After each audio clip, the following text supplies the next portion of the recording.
to perform on this, you know, non-favorable mid matchup, I think we could see a mid difference here if RoboZ gets a good game going. I'm curious to see what the reaction was, because we had some of those cams up, but we couldn't see both the teams at the same time. I'm curious what the reaction from Thunder ended up being, as Illick does get spotted. They're a little bit off the mark, though. They found him. But he is stuck on the cliff side. Knight's in a good position. We'll just give him the old boot. Yeah, that's cool. Kicking him from the low ground off the cliff there, making sure they stay safe. 30 seconds to battle. And then back towards mid they go. So Invasion was, you know, there to just see if they could find something, but not gonna block up the Ancients immediately. Now coming mid to try and D-ward.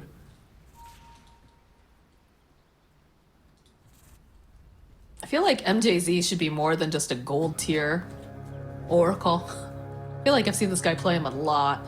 Yeah, maybe he doesn't enjoy playing it in pubs. He prefers playing it in scrims and tournament games because, you know, playing Oracle and protecting your randoms in a pub maybe is frustrating at times.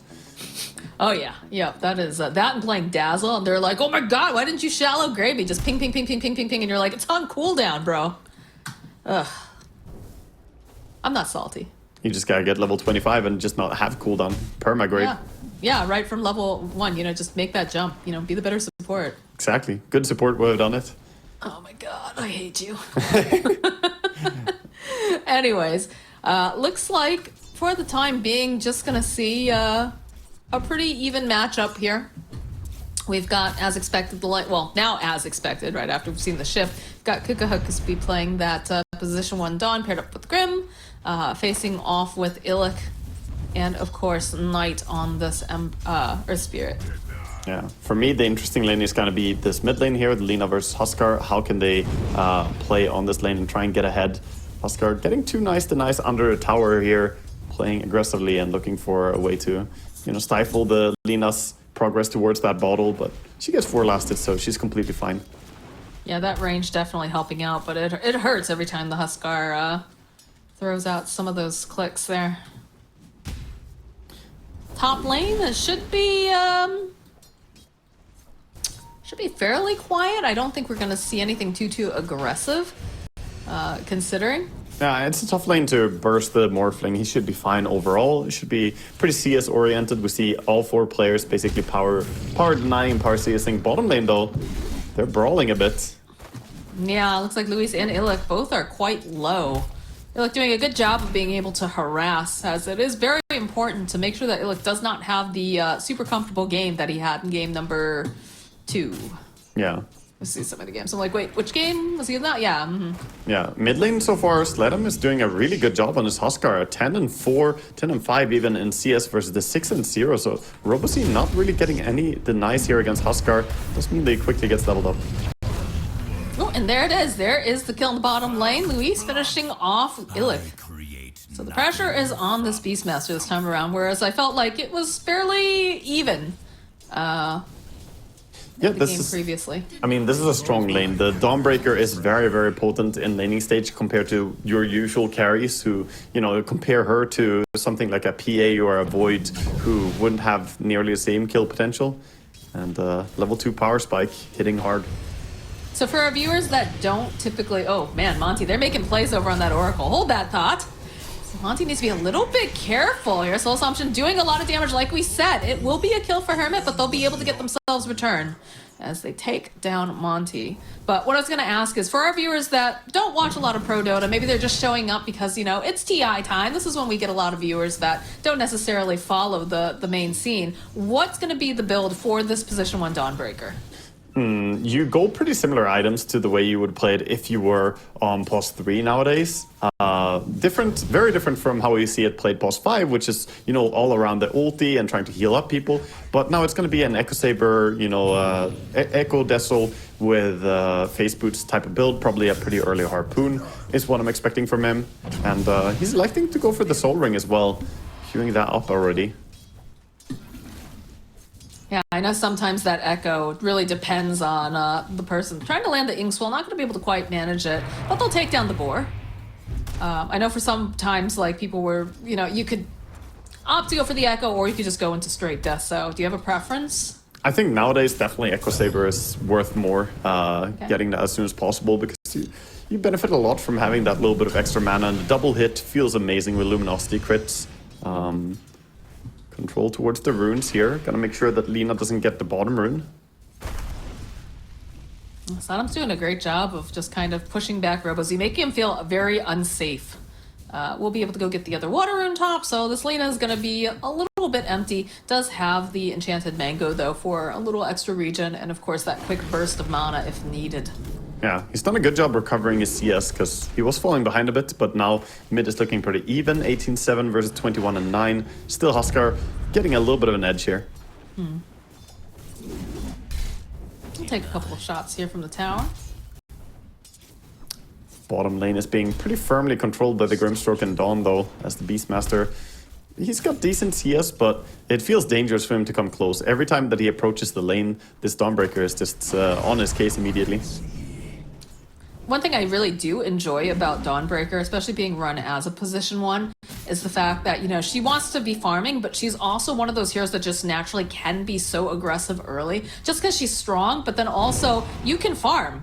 You can farm up in the jungle, and then if your team gets into, like, you know, some sort of scrap, you're immediately able to follow up and be a part of that, which is so incredibly important. It's so Spectre-esque in how it plays. It's the Nightfall Dawnbreaker style of carry, just non-stop auto-attack stuff, either in lane or in jungle. It doesn't really matter. Zlatom's being held into place.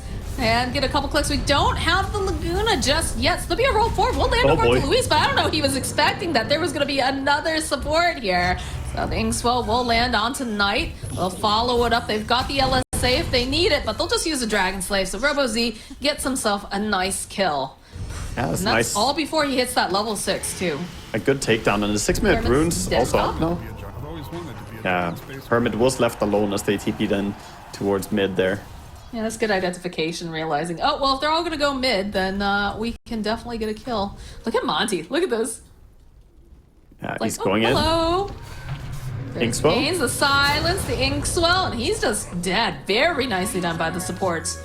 Yeah, the two supports together just going in and finding this kill. Some crucial move towards mid, so now you're not going to be too unhappy about Visage dying top. You at least get some big payoff, getting 2 kills mid, controlling the runes. Lina getting a good start here. Yeah, she'll have her 6 very, very shortly, too, and I expect to see her making some plays. Yeah, same with the Dawnbreaker on bottom. If she manages to clear out the lane here and then maybe kill the stacked camp, she could also get her level 6 pretty fast. Yeah, Luis just keeping an eye over here on the side. Sees that the Ancients are stacked.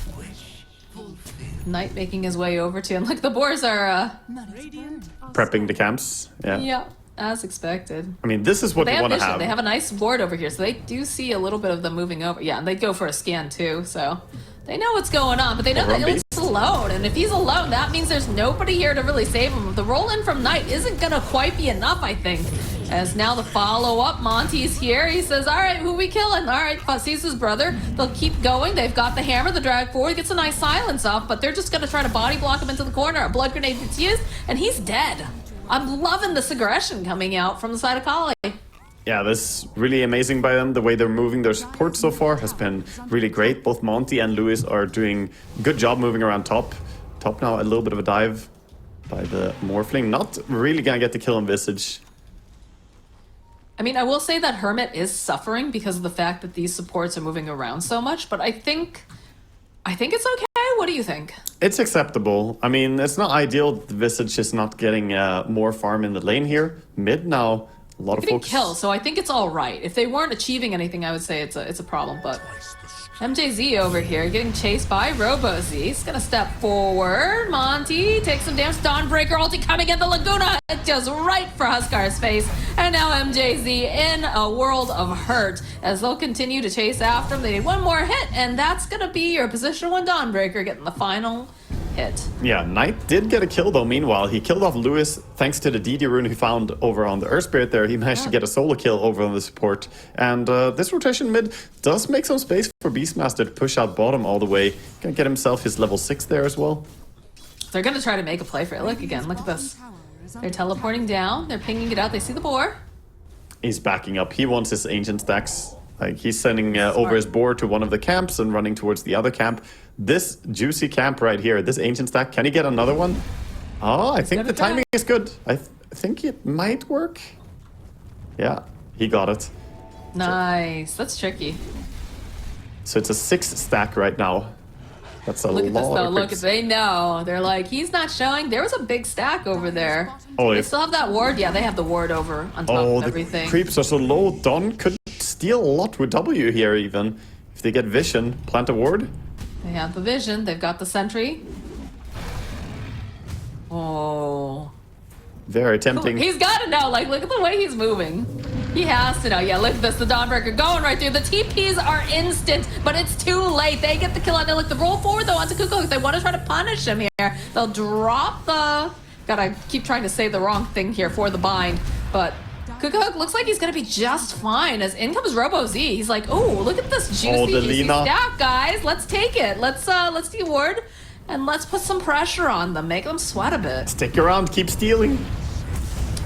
And the follow-up, a good magnetize. Knight, though, it's not looking great for... Oh, a good save, though, from MJZ. Now Kukoki's going to end up dying for this. That is not ideal. The Roar gets used on the backlines on Luis, and they'll end up losing Knight during all of this.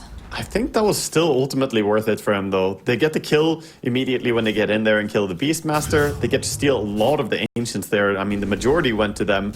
And yeah, sure, they did lose 2 heroes on the exit there, but Lina also getting a lot of farm. And yeah, I think overall, better to make this invasion and steal this away from Beastmaster than just letting him have it. Mm.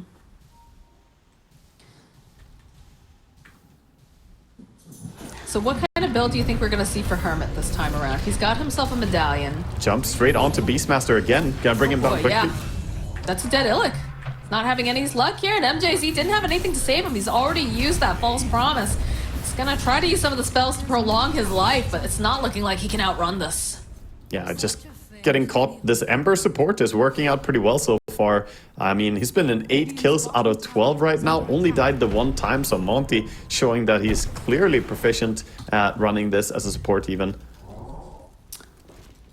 I wonder if this was a...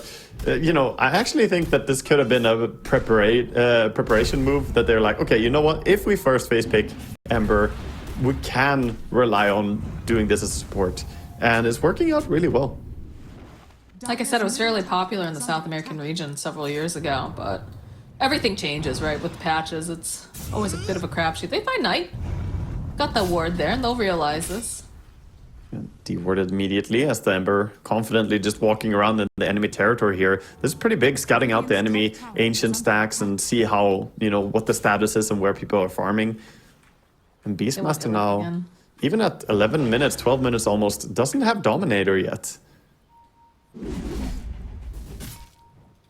Making moves towards this middle area.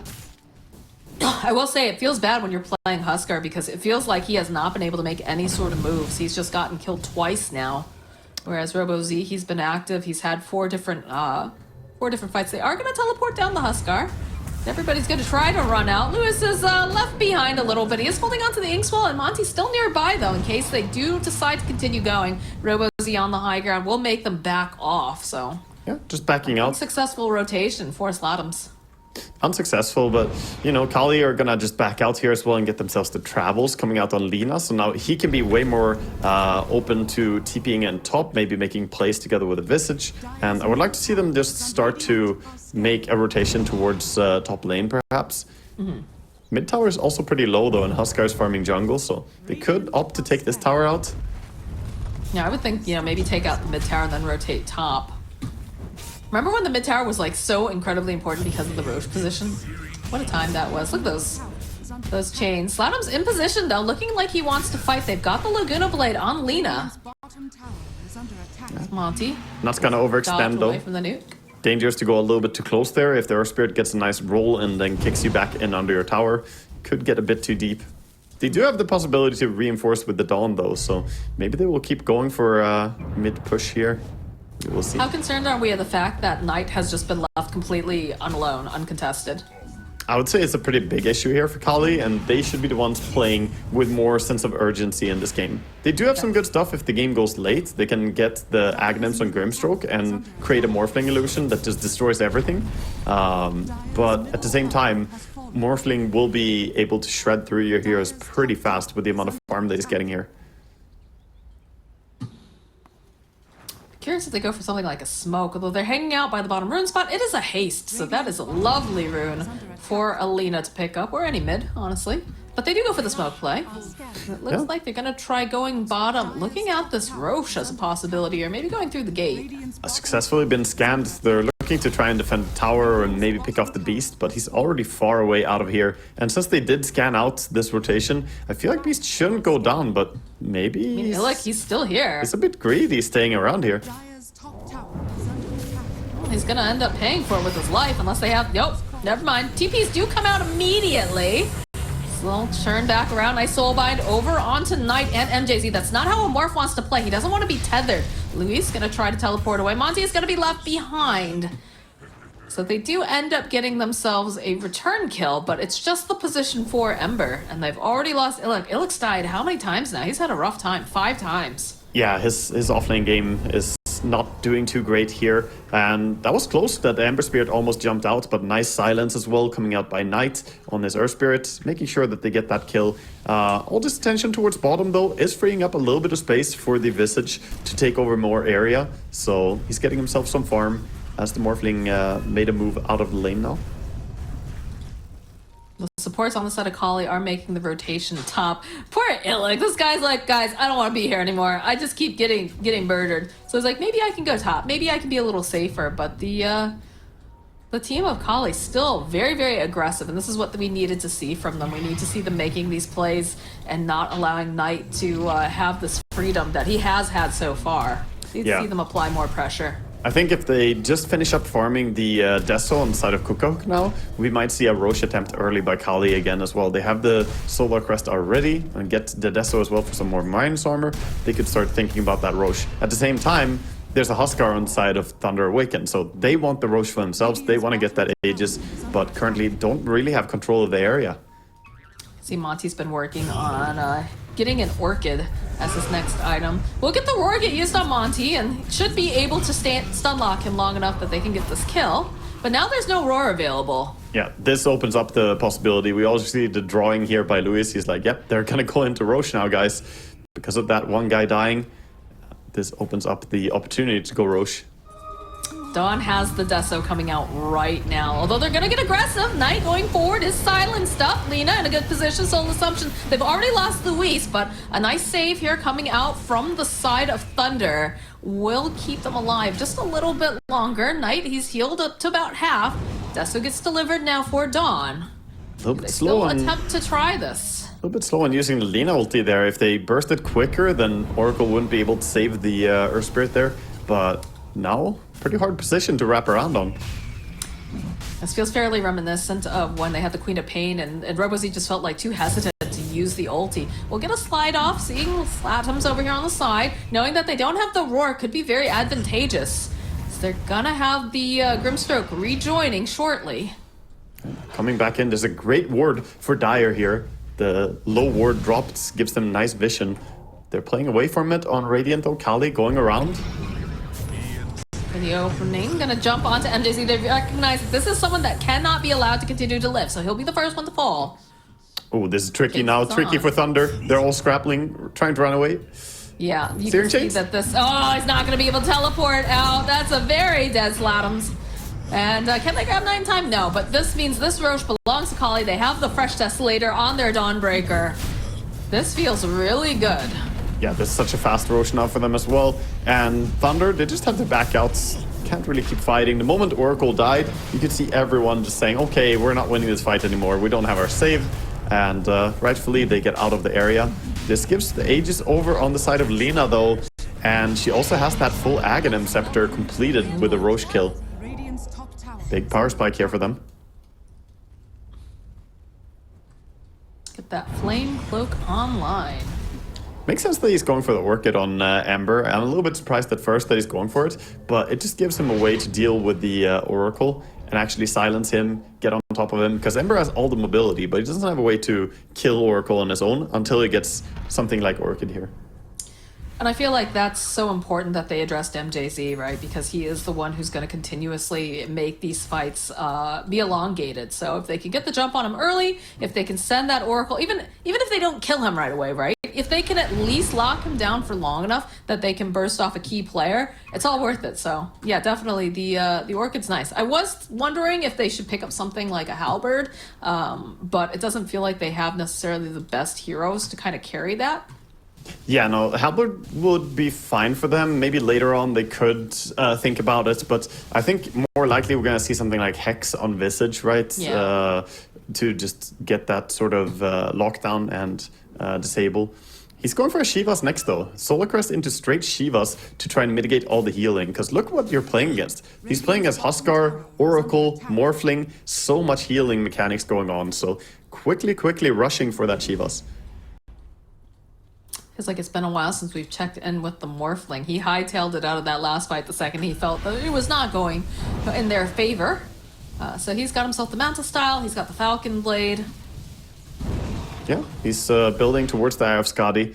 Gonna be good timing for him to actually be able to stick on targets. Also good for man fighting against the Dawnbreaker, since you take away a lot of her healing capabilities as well with Luminosity.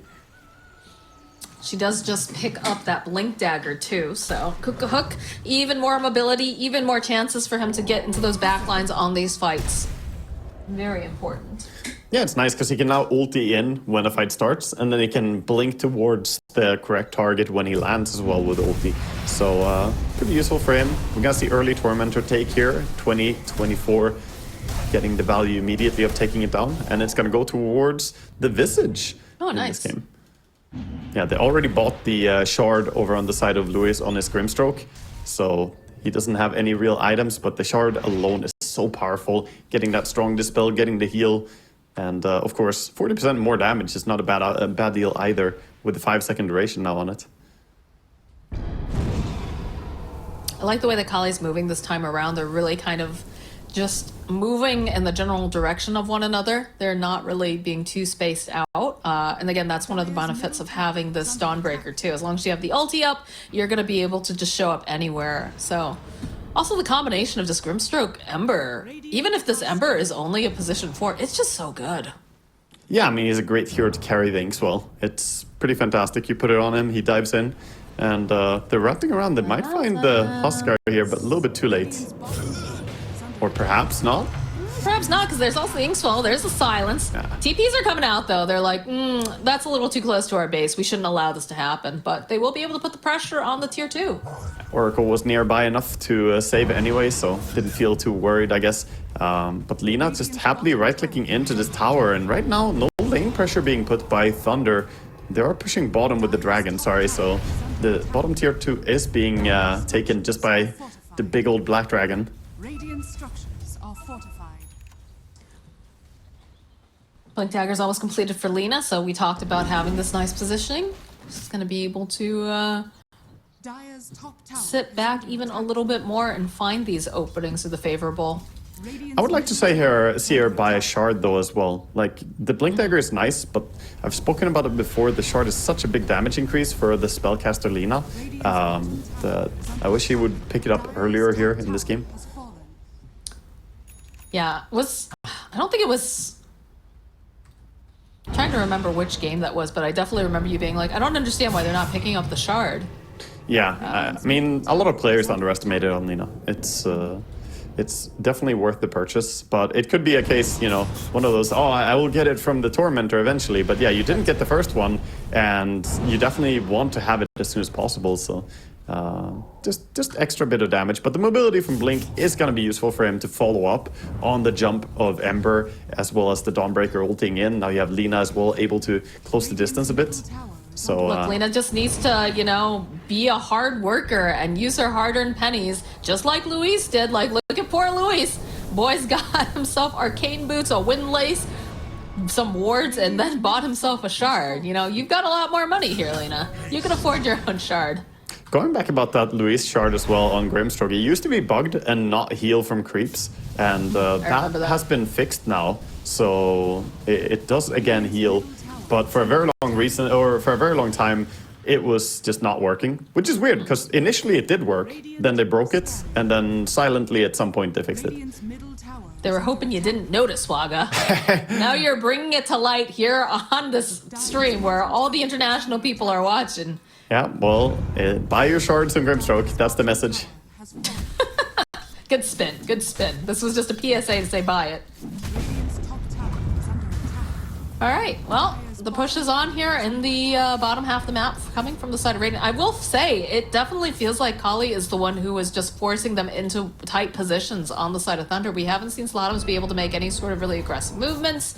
MJC is doing the best he can to keep everybody alive. They are making their way over. They are smoked up, but it always seems like they're in response. It never feels like they're the ones in the driver's seat in this game so far. Yeah, we'll see if they can catch someone as they try to go for a wraparound here, but only the Ember sticking around. The rest of his team is already out. He does get Orchid delivered on his courier. His courier might die as it comes back here. Okay, it's a good silence, a good stun. Uses the Orchid, but he's already dead. Nearly got out, but gets caught there. No way for him to get away, but only a support after all, but still feeds, 700 gold there as he dies, so... He stayed there a little too long, too, I feel. Everybody else had backed out of the area. Yeah, he was definitely pushing his limits. Perhaps with the pre-nerf change to the activate Fire Remnants, the 0.1 second difference for activating, Yeah. He could perhaps have gone out. I want to touch on the Huskar's itemization here with the Oracle on his team. He went for a Hurricane Pike in this game. So trying to have some pushback. I feel like this is because of Inkswell and, wanting to have some mobility against the Searing Chain, get out of the Lina stun. But I'm really missing both the BKB and the Aghanim Scepter in his inventory right now. Like, those are the items that really make a Huskar come to life, I feel, and start taking over the game. Yeah, I feel like BKB is a must-have, especially when you're facing something like a Spellcaster Lina. In this particular case, you kind of want to be able to just start fighting, make the space early for your Morph. And to be fair, Morph really has, again, just been allowed to do whatever he wants. They haven't put a lot of pressure on him. He's joined up with a couple ganks that just have gone a little sideways, but honestly hasn't felt very pressured. He's 2-0-2 right now, hasn't died, just hitting creeps, showing up when it's, appropriate. Yeah, so far a pretty clean game for Knight, but hasn't had the biggest impact in terms of fighting yet. We'll see if he can transition that to more. I mean, right now, Thunder Awaken are just waiting for their BKB timings. The Morphling is building BKB right now. He's, 1,400 gold away, and the Huskar is also working on his own. At the same time, though, Qhali, they're not really waiting for timings. They have everything they want. They can just keep going. They got that Aghanim's Blink, Ethelance on Lina. She's getting pretty damn big. And of course, they're waiting for the Roche, which is going to be up right here, right now. But they're smoked up on the side of Thunder. They realize that something's up. There's a fresh BKB online now for Dawnbreaker. Monty, this time he's on a hero that is going to be able to escape if he's frontlining. So he'll poke, break the smoke. Yeah, they're going up on the high ground, dewarding a bit. Deward? Radiant's How do they middle approach tower this, I is guess, under is the attack. question. They've got this Beastmaster very forward here. You see Slotums on the side. They go for another, little mini smoke, trying to find the correct angle to approach. Qhali need to Slotums, find the Force. the Oracle, or just Monty poke. with the silence, jumping onto the Huskar. Just poking again, just trying to bait out whatever they can. The position is pretty good right now for Thunder Awaken as they got the ward on the high ground here. They feel a little bit better position. They got smoke up around here. Luis is hidden in the back lines. He still has the smoke on him. Oh, they saw How the far Ember. around do they swing? Ember's in danger. He's Nice all right, jukes. though. He knows. He's like, guys, get ready. They're coming from the other side. Dawnbreaker's like, whatever, guys. If you're just going to keep doing this little ring around the rosy, I will just ulti in and see you later. Knight finding an opening over onto Monty. Get a couple of those slights going. Axes get tossed out. There's a Laguna that gets used over on Huskar. So they have the Soulbind over onto 2, and they'll be able to just keep Knight and Illic together. Big Roar coming into play, though, as they give the kick back. They'll end up losing Louis. Robozy taking a lot of damage from Knight. He's trying to find the way to get out, but it's not looking great for him as they manage to keep the Huskar alive using that false promise. Monty, he's going to have to teleport away, and Kuko, he's so low. We'll be able to land the Starbank, but it's not looking good for him because they have these vessel charges, and he's just dead. It's a very expensive fight around the Roche Pit for them. That was a big mistake by Kukahook. He cast his ulti in a way that it didn't really catch anything. He was just ulting in on his own team in the backline there, but there were no enemies nearby. In general, you know, we've talked about it a bit, how you want to have Dawnbreaker able to ulti in onto an Ember, aggressively get in the middle of the opponents, and I don't know if he misclicked or if he just, you know, didn't consider it, but his ulti got basically no value there, and that was costly for them, for their teamfight abilities. Because that's the biggest teamfight spell they have, is the Dawnbreaker ulti coming in. Good positioning coming out from MJZ yet again, being able to get his ultimate off onto Slotums, keeping him alive during that duration. In fact, here we go. We can take a look. Oh, 1 second. Monty is dead. Quick pick off, and then we can go back to that replay. Go back to the replay. Yep. So we see them gonna push in and take the enemy jungle. But yeah, here we see the fight and how it started out. So look at the Dawn ulti coming in at the top of the fight here. He tried to go in thinking that, oh, you know, we can go on the Huskar, but that was the Hurricane Pike. So I suppose the Hurricane Pike on Huskar actually was the value there that he wanted, being able to get out of a bad spot. Let's look at the position of MJZ during all of this too. Like, he's in such a good spot to ensure that he can keep him alive, because he was getting a bit low during that. Radiant's top Yeah. tower. Back in the game, we see a tier 2 tower push now by Thunder, as they have that Aegis in hand still on the Morphling. Definitely feeling confident and starting to take over the area. Also, only about 30 seconds until the Tormentor spawn. Still got the Aegis on the Morphling. They have the Dawnbreaker ultimate. They want to try to jump in, but it's a little bit awkward for them when they're positioning right now. Lina has a Laguna Blade, but you don't really want to Laguna Blade this Morphling. Now, Morpheus just standing his ground there, so strong on the high ground, pretty much impossible to jump on top of him here, and finally they do push them away, but that was a lot of damage, 2,200 damage to that tower. They grab MJZ with that chains, but everybody's like, I don't want to risk it. That's not the time or the place. Such a tough spot to be in right now for the side of Qhali, falling behind in net worth against a Morphling carry. When you have Dawnbreaker carry, it's tough. I mean, they did a good job early on with the aggression, but they never actually got their hands on this Morphling, and it's coming back to bite them pretty hard. We'll see if Earth Spirit can get a catch with his Aghanim Scepter and kick someone back into his team as well now, as he has that Ags ready to enchant people. Did he have that earlier? I felt like he did during that last fight. There was just a lot of particles flying around. It was pretty hard to... He may have had it for a top fight. I think he got it afterwards, but Okay. he may already have had it.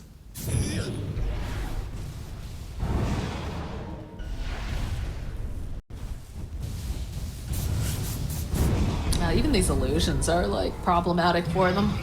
Morphling now going in for the steal on the Tormentor here. He's gonna go towards Oracle, who can use the Tormentor shard to heal them back up against after taking the Tormentor. Good old Reign of Destiny coming in again. Yeah, that shard is super value, I feel. For 1,400 gold, that is a crazy strong one. I remember when it first came out, it was just like, what? People were like very concerned. Well, It's like, this was actually the shard? Like, this seems... Well, when it first came out, it was an Aghanim Monty? Scepter. Silenced. Let's turn into that stone, but it gives him enough time to get out, so... Actually, doing him a favor by doing that. Yeah, the whoops comes out from Knight. Yeah, they tried to combo the Fortune's End to root the enemy there, but not really in time, or a little bit off timing at least on the storm form ending. But right now, very scary for the side of Qhali to push out lanes at all, as we see Thunder Awaken just kind of herding them back into their base, moving as basically an unstoppable force here across the map. High ground defense is pretty good for the side of Qhali, but I'm just concerned that when Knight starts really, hammering away, it's going to be difficult for them to push them off, especially with MJZ's positioning and having all the heals. Yeah, normally this Lina, like Spellcaster Lina does a lot of damage, but the Oracle is offsetting so much of it, just spamming the W and now having the shard as well. He can keep the Morphling healthy and happy very easily here. Try to nuke up Slatum, but again, with this Oracle making it very difficult damage negation. Ooh, but they do find Illick on the back line, so that is a nice little pick right there. So they'll give the kick over to Kukahuk. He was in stone form. He's going to try to go up into there, jumps right back down, lands over onto 2. They've got the soul bind, so it looks like Kukahuk, he will actually survive. They'll buy themselves just a little bit more time. Another big nuke being used over onto Slatums. Oh no, he's silenced. They end up pushing it back with Monty. He's silenced. Can he survive this? Does he have a remnant up? Is he going to be able to make it out? No, he's not. He will get blown up.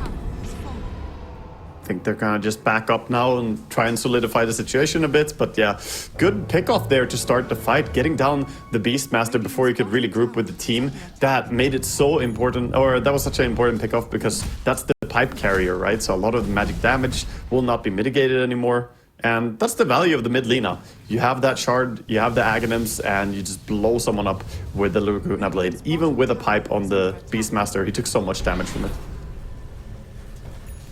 All right, well, it's a 17k net worth lead going over to the side of Thunder. So they're firmly in the driver's seat here, but they're taking their time. They lost Illick. It was a little bit unfortunate, but looks like they're ready to just go again for round 2, almost the way that they're positioned. I feel like a lot of net worth is just on the side of the supports as well. Like, look at the Earth Spirit. The support Earth Spirit is ahead of the Visage in this game.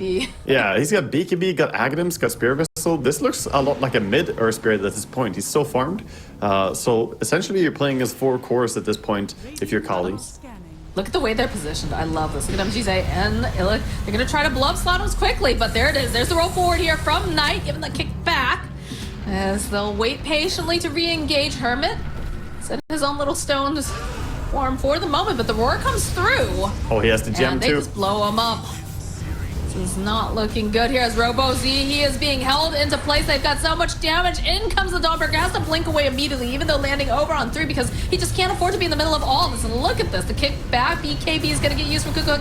Slatums, he's back and he's healthy again. They need to put more damage out. It just doesn't feel like they have it right now. Chasing after them, trying to get something as they use the buybacks here. Feels so bad to just buy back like this, but... Blink forward. Can they grab anyone? No. Kukahuk says, no, we got to back off. Expensive fight for the side of Qhali. If he had a harpoon, maybe he could have pulled that Oracle there, but not electing to go for it in this game. And yeah, double buyback situation here on 2 cores. Visage was already so far behind in net worth as well. This is just going to dig even more into his already low bank account.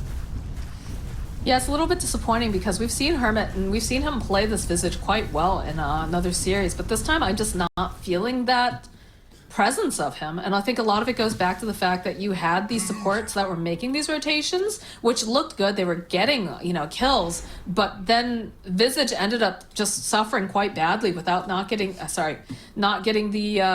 farm that he would have liked to, and then also the fact that the Morphling just had too much freedom. Yeah, but a lot of it comes back to the Morphling just being a smart pick. I mean, he's a Grandmaster Morphling, so he recognized the situation. Morphling against Visage takes advantage of Visage weak laning stage in terms of last hits, and you just get power denied so much. I mean, look at the Morphling CS even at this point. Like, he has 39 denies. It tells a lot of a story of how the laning stage went, and Visage was just not allowed to get anything.